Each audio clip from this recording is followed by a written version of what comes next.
Have you ever experienced group projects where you feel like only a few of you are doing all the work, even though there's a huge number of group members?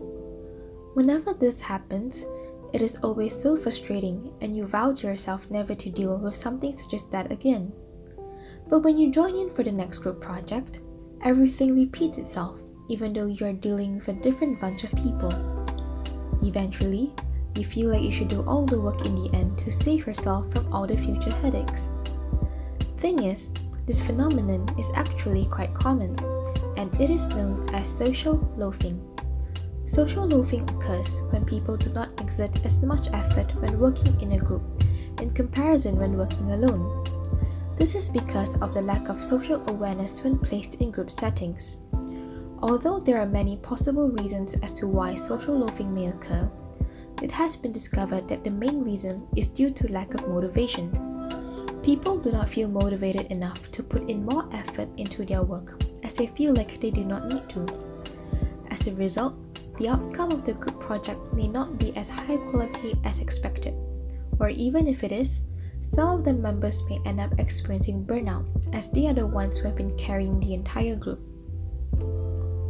Despite that, there are certain cases in which social loafing is less likely to occur.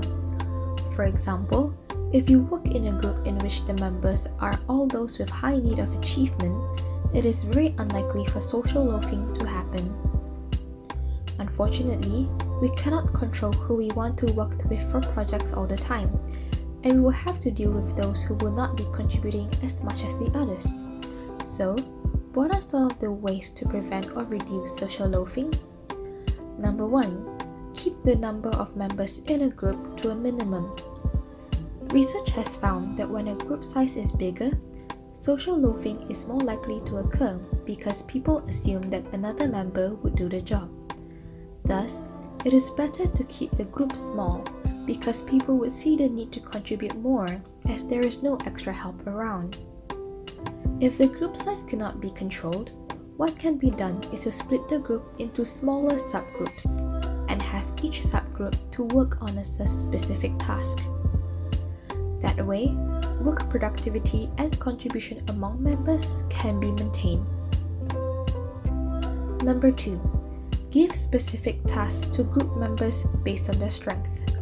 Undoubtedly, everybody wishes to be acknowledged of their strengths and contributions, and this can be utilized to prevent social loafing in group projects. Specific tasks can be created that will help contribute to the completion of the main project, and these tasks can be assigned to group members who are good at it. For example, if your group project requires you to come up with an event, you can create a task for event agenda and timeline, and have a group member who is good with event management to perform that task. That way, each group member will feel that their contribution matters and they are more likely to work harder. Number 3. Bond with your group members. Weirdly enough, if you are closer together as a group, the more likely you are to contribute to your work.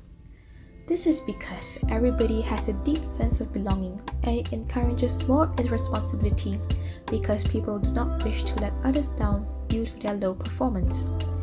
There is also a sense of pride when the group project turns out to be of high quality because everybody contributed their very best in making sure that everything goes well. In return, it is more likely that you will work with the same members because social loafing has been reduced significantly. With that, do you think you experience social loafing often? Do tell us in the comments down below. Thanks for watching and don't forget to subscribe.